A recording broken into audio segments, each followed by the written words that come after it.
fucking internet. Right, we're live now. Can you see have you got a live thing in your screen or something like that? Sure enough, Frankie, up the top there. Right, we'll wait till those people come in, because this will automatically upload onto the... There we go, we've got one person.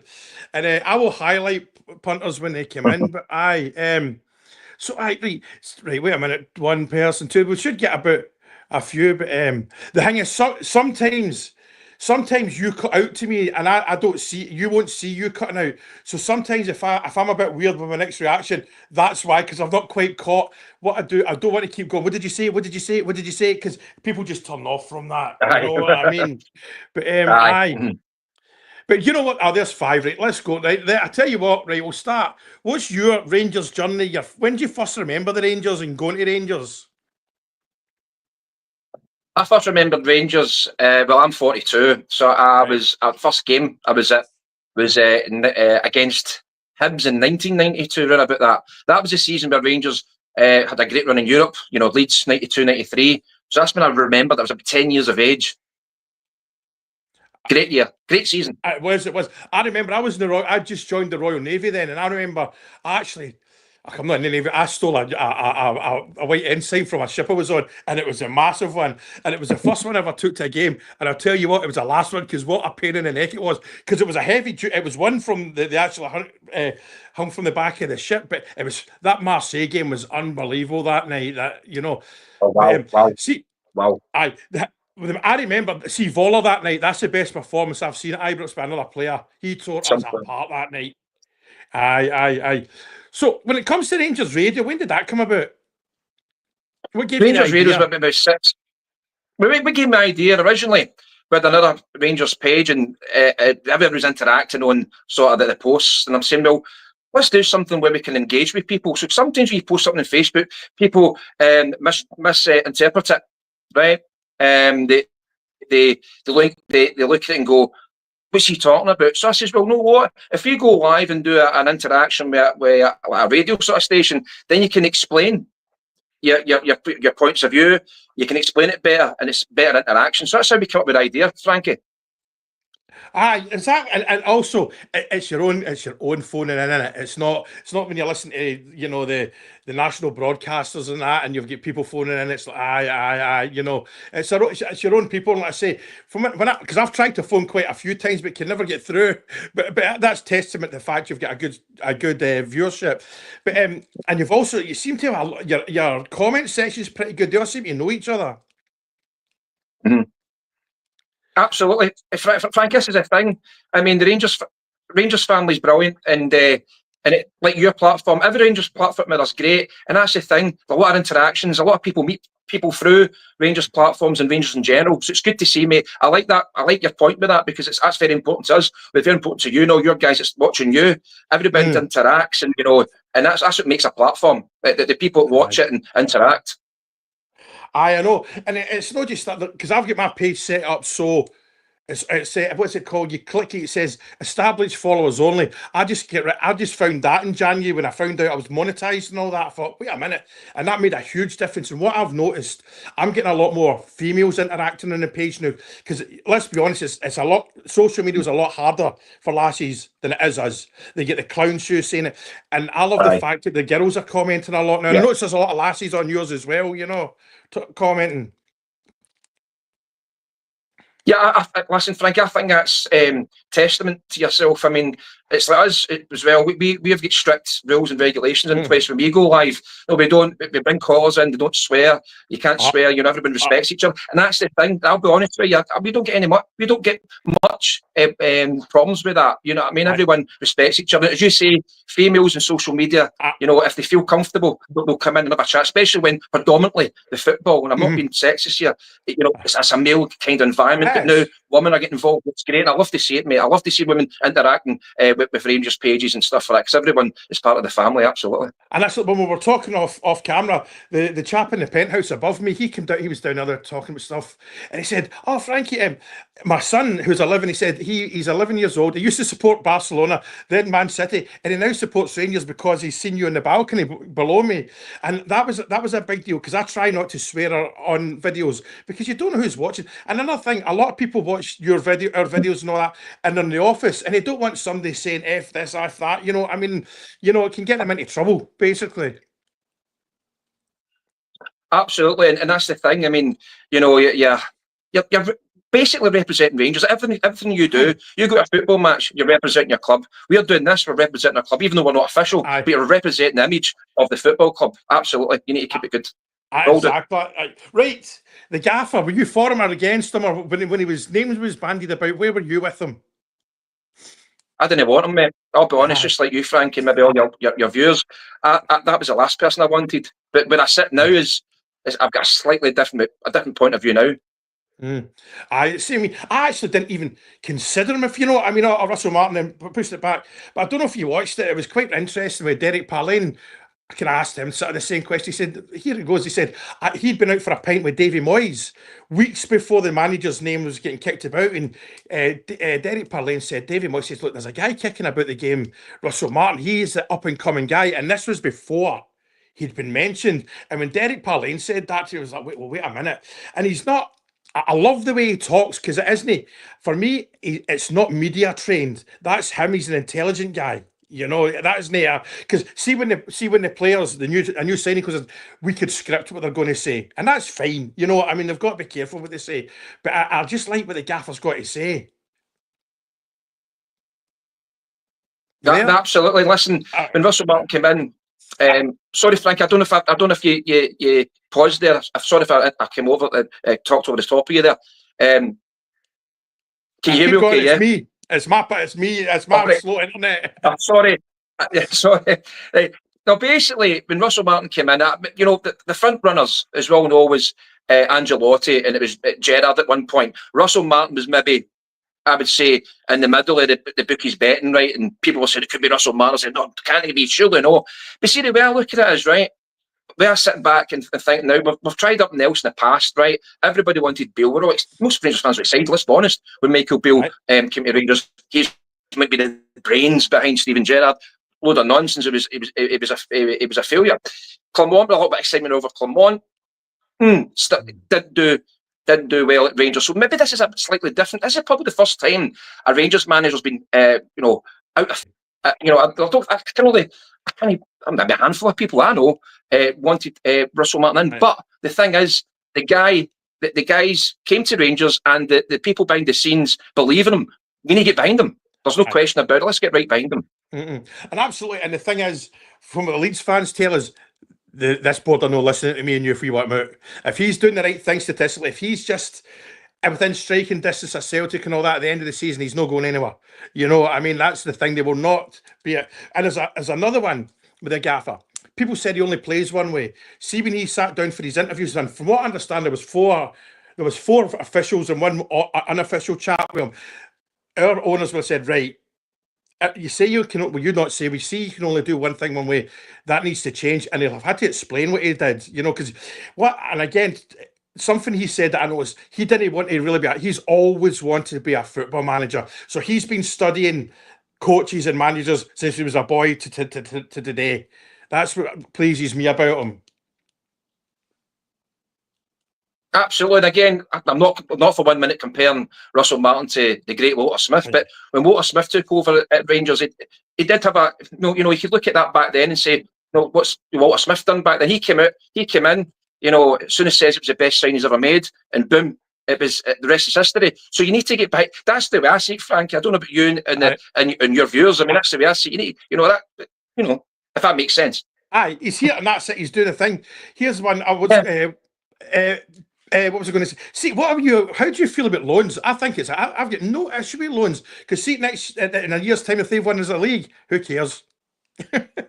Well, Frankie, you're right. I'll go back to just off the top of my head. Vladimir Weiss was a loanee member, and we won league titles when Vladimir Weiss was at Rangers. So again, if it works, it works.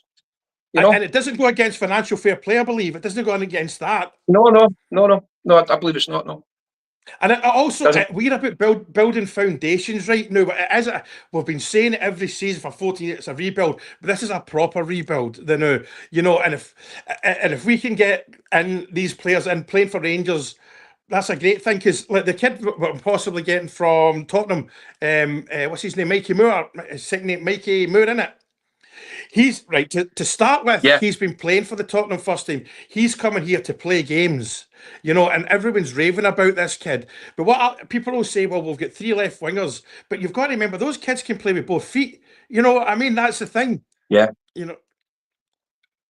Yeah, absolutely. And that what I see at this moment, Gazam. People say people try to pronounce it Gazama, but it's Gazam, I believe. Yeah. This boy's quick, right? You see what Russell Martin's trying to do. He's trying to put pace and power into the team. When was the last time we had 2 proper wingers at the club as well, Frankie? So this is what I'm looking at. But we're seeing a lot of differences here from prior to previous managers, what he's trying to do.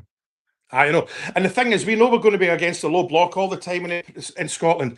The wingers, both sides, that's how you get in behind. And wingers always take at least 2 players with them. You know what I mean? Because I always felt Ryan Kent get a bit of a bum deal at the end of his career, because when you look back at Kent, there was 3 or 4 players around him all the time. He had nothing to do, and he didn't have the skill around him to help him. So there's that, and they always draw fouls and penalties. Well, that's another thing. Just you mentioned that, Frank. I mean, if you've got a player quick, the boy Asgard apparently it draws a lot of fouls and stuff like that, and that's what you want. You mentioned Ryan Kent. A lot of people, again, Ryan Kent was hot and cold, but he was the type of player that did, and he done it against Celtic, dragged players all over the place. In Europe, he had big games. So again, you want to see somebody with a bit of trickery at the club. Not in a while, to be honest. I know. So, but up front, I think Iganami, I hope I pronounced that right, because I get pelters in DM that I said his name wrong. I think he's away. I think they're doing that. He's injured. You know what I mean? But it's just his next team have said, do us a favour, just sit him out. And the beauty of him going, or any player going now, it's in our terms now. It's not in other terms. We want X amount, and or you're not getting them. Whereas in the past, we had to do it for keeping lights on, if we're honest. I mean, it's no nice to say, but that's a fact. I wouldn't have said that then, but it was where we were. Well, the thing is with Hans Eigenmann is the fact that, yes, he had a decent season last season. Memorable goals was against Spurs, probably put in the shop window, and of course the goal at Parkhead. But the thing is, I think what we're looking at here is, I'm not saying for 1 minute, he could go on this season, stay and have another great season, or he could have a poor season. But while the stock's high, Rangers will need to look and say, well, can we cash in? Is it the end of the world if we lose Eigenmann as a Rangers player? It's not. That's the way I see it. My personal opinion only. Aye. And like we said, I think it was in the January transfer window. I'm not well versed in what Leeds team were, but they sold 3 of their best players, and the Leeds fans went mental. But they brought 5 players in and want to get promoted. Because I think from what I read up, the Leeds are using AI now and all that to get players. And actually, have you ever tried type in players that Rangers FC can buy into Chat GPT? It's scary, because it comes up with players like, oh, aye. And I read somewhere that Arteta's using it at Arsenal. Modern technology, Frank, honestly, it's hard to keep up. Football's went crazy with technology as well. Where do we go? I know. What's going on? I know. But the thing is, I think right now, it is sort of quietish. But the thing is, players are coming back to clubs pre-season and all that. They might have a new manager and coach and say, listen, I want to look at this kid before I let him go. Because I was just reading the second before I come on to you, Wrexham are looking at Connor Cody, and that might be a hard one to fight against, because I can't stand Wrexham, but that's another story. But that's, there's an attraction there, But the thing is with Rangers, I've all keep saying this, Frankie, you'll agree, and your views will probably agree with this. Rangers are a massive football club in a very poor league, and that's why sometimes players choose to go elsewhere because the money's better. It's not because Rangers are Rangers are a massive attraction. They are, but Wrexham, if they're flying the money about, they'll go there. That's the way football is, sadly. I know, and the thing is, right, and we might get pelters for this, but being 51 and being a grandfather now, money is number one. This thing with playing for the shirt does not exist. You know what I mean? If somebody's playing for the shirt, that's fine. There's minimum wage. See how long they stay. It's don't get me wrong. There's guys there that love being there, but they're working men. It's like the people going to Saudi. Why not? If somebody's going to triple your wages, it's especially at the kind of so-called lower end. I mean, guys are still £10,000-20,000 a week, but if somebody's going to offer you 4 times that, you're going to go, because it secures generations of your kids as well. That's what other people may forget. That's the thing, Frankie. If me and you were in a prime and Rangers said to you, listen, we're going to review your contract, we're going to give you maybe £1,000 extra, but somebody says, we'll give you 10,000 extra. Because we're Rangers fans, we'll say, you know what, I'll take the 8,000 cut because my Rangers man in there. But this day and age, there's not many coming through, Frankie. You know that. You're right. You're right, mate. I know. There's Oswald's popping up. So how did you, I know you do, going back to Rangers Radio, how did that come about doing the Wednesday nights? That's a great idea. Well, listen, I know Brian well, and I know Kenny runs. I know the staff, they're great people, honestly. Aye. And they asked me to come in and do the quiz. Honestly, Frank, great Rangers pub, right bang in the city centre. You know, great atmosphere. So no, I'm enjoying doing the quiz, and that's great. And it was brilliant to go in the last. No, there wasn't the time. I went in there with the goalie one night, Andy Gorham one night, and it was. See, when you went in there with him, it was just. It was bizarre, you know what I mean? It's you know, he's getting the autographs and all that. And he had about 65 pints in his hands and all that. And Brian was in there that night. But that was the last time I was with him, sadly. But so tonight, you know, right here, talking about my view tonight, I think, right, and this is. It's so simple. I was at my best mate's birthday party the other night, and his dad, Drew, knows football inside out, and he put it very simply, talking about the game. He says, Frankie, for them to win, they need to score 3 goals. He just put it in such a simple way of putting it, because we could sit here and talk to midnight about complicated stuff. If they, you know, I think the gaffer will go for it right from the off. I think he will try and get that goal right away, because that means they need to scare 4. Well, that's the thing. The thing I've said quite a lot of people today, Frank, is Russell Martin's never took a football club into Europe, you know. So again, people say, "Oh, Rangers went away before, and they got the result." Frankie, that was Rangers under under Clement and Gerrard and different players. But you're right. I think what will happen tonight is I don't think it'll change much. I think if the first 25 minutes is crucial, we can't lose an early goal, Frankie, because if we do, it's going to be dodgy. Get to that point, even get half time 0-0. That, you know, keep them at bay. Don't let them get an early goal, Frankie. Aye, and the thing is, they'll be chasing. They'll be wanting. I mean, if it's nothing each at half time, they're going to come out and go for it, and that's when our wingers and our attack, because we are quick going forward. And the thing is, see if we win. I'm talking about winning the actual. If we win the game, we win the tie. See if we win tonight in Athens. That says a lot for this new team, a lot for the young team, a lot for the character, and see the confidence that will give that young team going into Sunday's. Is Sunday been playing Mother or Saturday? Sunday. Or Saturday. Sorry, Saturday 5:30. 5:30. Saturday we play Mother. That'll give us massive confidence going into the game, because if we can win the first 3 games, 2 in Europe and at Motherwell Saturday, that's a great start, and it'll maybe push out any doubts that some fans have got. I know he's got ages before we can make a real assessment, but aye. No, you're right, mate. And again, that's a good point you make, Frankie. I mean, if we go through the night and we beat Motherwell, that's a good sort of. It brings a feel good vibe into the support. I mean. Hopefully nothing goes wrong, but you know what it's like. You're only a 1 defeat or 2 defeats in a row, whatever it is. It's a crisis at Rangers, so you don't want that to happen. I get you, mate, but win those 2 games, it sets us up, sets up nicely.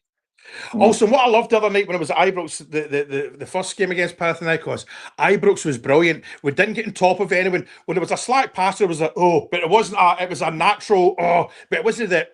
You know what I mean? Yeah. Ibrox was extremely patient. And I thought, wait a minute here, because that's what I was more worried about Ibrox than I was the game. Because you know how bad we can be on top of each. We're quite a bit too OTT times. I'm just hoping now that the fans have seen that. Well, wait a minute, you know. But you know, Frank, I will ask you this, Frank, and your viewers. Do you not think that the reason why that wasn't the case last week against Panathinaikos was because that most Rangers fans thought it was too early? Now, me going at that game, I didn't expect much. I'll be honest with you. I thought this is too early. But I think, you know, Rangers fans know what Mark's trying to do. It's a new team, more or less. It's a new everything behind the scenes. So there's a bit more patience in there. Aye, absolutely. And the thing is, what I liked as well, there wasn't one jet, there was nobody hid. They all get stuck in, even when we were not too good in the first half. I noticed, because I've started to do this a bit more serious, I was watching a lot of stuff off the ball. The manager was going mental. I watched Joe Rothwell running about, something like come on, you know, that kind of stuff. And a lot of the other punters will have seen it. And you know yourself, it's just work hard. Because I asked a question once, people say this player's not Rangers class. there's no such thing as Rangers class, because I watched Rangers class at 9 in a row. Rangers class for me is work your heart out for us. That's what you want, and stay off the front pages. You're absolutely right, and there we go. A wee example of what you just said there. I mean, you had a guy like Andy Hardy, who was at Rangers, right? Lee Wallace, who was at Rangers, who gave up their all. But we've got guys at Rangers just now on, like Matondo, on 28 grand a week reportedly. No disrespect to the boy, but I'd rather have Andy Halliday in there who plays every week and gives his heart. That's a good point, mate, and it's true. It is true, absolutely. Right, here's the team. It's just come through. Butland, Taverner, Deja. I'm going to read out, Frankie. Right, Butland, Tav, Deja, Suter, Aarons, Rothwell, Diomande, Raskin, Dibble, Curtis, Danilo. I thought, mate, do you know something? I thought that would be the key. Go ahead. Sorry, mate. Dowell for me, well, listen, the manager's the manager. He sees him on the training park each day, so we can't really judge. But I thought that would have been a team, rough round about that. But Dowell, again, there's opinions in it, but listen, we need to get behind him. I know, it's and I mean, he's not in there to be in the shop window or anything like that. He's there because he thinks he's got something he can win as this game. And I say, it's we'll see, but we'll see. You'll end up scoring the winner tonight, Frankie. We know that pair of tubes on the radio tonight. But so the thing is, if we go through it, it's Victoria, Pleasant, or Serviette. We should win the next tie as well on paper. Well, that's the thing. You look at the Panathinaikos game tonight. I know every team in Europe's difficult at this stage, but if somebody said to me in this round, would you take Pilsen or Serviette over Panathinaikos? I'd have done it, absolutely, any day of the week. This is a hard game. We win the night, take each game at a time. It's a hard process, but yeah, I'm quietly confident to go through tonight, but I cannot be too overly confident because in Europe, it takes one mistake. And sometimes you need to ride your luck. I'll say one thing, Frankie. I'll say one thing, mate, before I forget. I do think what we've seen at Ibrox, right, with Panathinaikos, was expected. I thought we rode a luck, and I think we're going to be similar tonight. I think there's going to be a lot of heads and hands moments tonight. I really do, but we should go through, hopefully. Absolutely, because I mean, I'm 100% your side, but my kind of counter for that is we've been in the other end of that a million times. I know sometimes it just works for you, because I don't like dwelling in the last 14 years, but this last 14 years has been fucking horrific. I mean, so maybe it's our time to do it right. Are you happy with the goalie? Jack Butland, absolutely. I stood by Jack Butland even when he went through his bad patch. Absolutely, mate, I like him. Right, yeah. I can't argue that, because if we get the Jack Butland that we know we've got, he's like, I'll always quote Sir Alex Ferguson. A good goalie is 9 to 13 points a season. You know what I mean? Goalkeepers don't win you games; they win you trophies, as they say. 100%. And the thing is, when Jack Butland went for a wee bad patch, maybe he had a problem with his leg and things like that. Maybe a few things personally as well. So. The thing is with goalkeepers, when they have a bad couple of games, etc., it's more highlighted because they are the goalkeeper. Outfield player, maybe not so much. But listen, it proved there in midweek against Panathinaikos how much we need a guy like Jack Butland in goals. No disrespect to Kelly, but Jack Butland number one all the way. I know. Do you know what I like in the now is there's just a good feeling about Ibrox, and see Sir Alex Ferguson. It looks like he's moved back to Glasgow, and I mean at the end of the day take away who he is, he's just a football fan. That's all they all are, except they were pretty good at it in their own world. See, and I'm pretty sure Sir Alex Ferguson will be at most Ibrox Rangers home games because he wants to watch a game of football. Can you imagine you've played well, you come on off at the end of the game, what happened to the young Curtis, and there's Fergie going, "You had a good game, son." That's all he needs to say to them, and it'll be it elevates your ego. I mean, you can't get any better than Alex Ferguson, one of the best managers in the world. I know, and I'll tell you what, and the gaffer will do this if he needs to lift the phone. He'll say, "Come up to the flat and we'll talk." He won't think. That's what I liked when I saw the gaffer with Durante and that. He's sitting there talking. I bet you Clement didn't do that. I bet you what was Gerard's I'm trying to say, the one that got Gio's job. Aye, I bet he didn't do that. I bet he did do that. Because I'll tell you a story, right? I've told. On you go, mate. No, you go, mate. It's your show, mate. That's it. I was just saying, Bill, no, that when you do that with fair game, that. No, absolutely, mate. And I'll touch on it briefly. There is a different feel around Ibrox. I mean, I've obviously been here before. We've had that feeling that we've been let down. But see, with the new owners and stuff like that, there is a slight good feel factor about it. I agree with you, mate. I'm feeling good. And I think, like you've just joined with the new owners. The new owners, it's the fact, even we're not going anywhere. Because I was told about, I know this for a fact through one thing, about 6 or 7 years ago, we were weeks away from being absolutely effed. I mean, real bad. Then somebody came in and paid the bills. I never put it online and anything like that. And if I ever meet people in real life, I'll tell them where I got it from, but we were in deep trouble at one point. That can't happen again. When you sell 6% of your company for $4 billion, you're no skint. Far from it. and I loved how the fact that Paul Murray told the story about meeting Mr. Chairman and how the chairman, he went and bought a ticket and sat in the Copeland Road with his pals and just sat with the Bears and nobody knew who he was. That said a lot for me. Number one, he would have been talking to guys like me and you and he liked what we were saying. He liked what he saw and he thought, yeah, I want some of this. And that's massive, that. It's clever. That's what people do in general life. If you're going to buy a business like a bar, you don't announce who you are. You sit in there, have a beer, and suss the place out before you put your bid in, and that's clever. And he's got to feel with the Rangers. I like that. I really do. And what I also liked about the owners at this moment in time, they've not just come in a month ago and says, "Want Rangers?" We just said, "Okay, there's the money. Give us the money." This has been going on for about a good year. There's been a lot of dialogue with King, etc. So I like the full build up to it. It's a better feel than any other ones of I was going to say not any other ones. That the last time we had all the nonsense coming in, but we don't need to say who that was. I agree. We're in a really good place. Not there. Yeah. I know, but the thing is, and they'll do up Ibrox in one way or another. It'll probably have an initial spruce up, but I think if we were to have this conversation in 10 years, Ibrox, obviously the main stand will be there, but the 3 new stands will be gone and it'll be started again. They will build, because they'll be wanting concerts and they'll be wanting like a shop in every stand and all that, because every penny spent at Ibrox goes towards financial fair play. I look at what they did at White Hart Lane. I know it's not the same owners, but something similar to White Hart Lane. They have something like 15,000 fans stay behind after the game and their bars are in the stadium. You know, we want stuff like that, you know. Makes sense. Concerts. It makes sense, Frankie. If you look at any big club around the world, as you say, they seem to get used for boxing. A lot of people are talking about the 49ers. Could they bring an NFL game to Ibrox? That's another thing. People might say they might not be far off it. You know, you never know. That's a long way to go, but there's so much scope for them at a big club like Rangers. Absolutely, because I put that on my page and somebody said, why would they do that?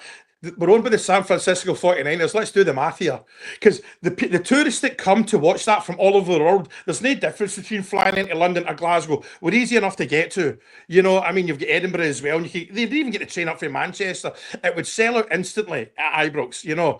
And but anyway, on to next. What do you think? I think we can win the league. I genuinely think we can win the league. But what's the bare minimum? I would love to see us win the League Cup first. It's the first bit of silver. See if we win that and we're either top or close. That's a fantastic start. As for me, just win the league. Get that league title back. And again, we're saying that ideally you want to win the treble. But the most important thing for me is just to get that league trophy back at Ibrox. But I agree with you. The League Cup, a marker. But no, we want to win this league. That's my main priority. Anyone I chat to in podcasts, like the one thing I'm looking forward to more than anything is a young team. The Rangers fans under 24, they've not seen what we've seen. You know, I mean, and look how brilliant. I know the Union Bears are a wee bit. Some people don't like them, some do. But I just want the young team, like the wee chap upstairs, your nephews, all that. I want them to see a sustained period of success, knowing what it's like, knowing going to Ibrox, know you're going to win, making sure Ibrox is a fortress. That's the thing I'm looking forward to most. And as Frankie, I mean, some of the young guys, I've seen 55, you know, and they've seen a League Cup or Scottish Cup. But when I was growing up in the 90s, Rangers losing the league title was unimaginable. We won everything. But honestly, I was spoiled back then.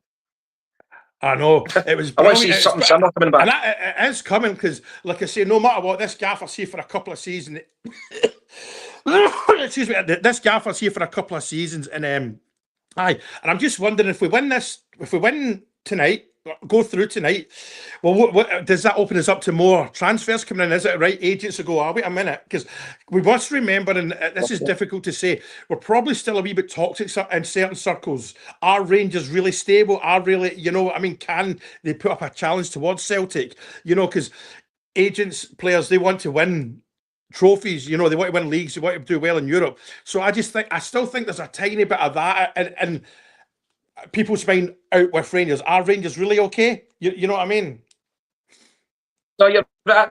That's a thing that it keeps going into my mind as well, because a big club like Rangers, and that's a good point too. I mean, the transfer window's up to the 1st of September, I believe. So basically, what you're wanting is Rangers to progress into the Champions League, and that could be the difference between getting whoever. You're right. That's a big pool of that. If you can offer a player Champions League group stage football, absolutely. I know. Right, so Kenny, so give a shout out to your radio, Rangers. Sorry, I've got that wrong. They're a good platform as well, mate. Their guys are good as well. Oh no, a big shout to the boys at Rangers Radio as well. They're brilliant people. Yeah, us, Ibrox Radio. We're on tonight at 9 o'clock, guys, for the match reaction phone in. So there we go. There we are. Right, Kenny, that's been absolutely brilliant talking to you. We'll do this again sometimes. Hopefully, when my Wi-Fi's not getting powered by a gerbil next to my fridge next door. I know the feeling sometimes. That gerbil's been in a few weird places, believe me. I just want to say, Frank, keep up the good work, mate, and all your viewers as well. Thanks for taking your time to listen to us. Frankie, keep it up, mate. You're a good man. You too. I'll be listening tonight. I'll try and get through, but anyway, right. Cheers, everyone. Anytime. Here's a call. Cheers. Good night. Enjoy the game. You too.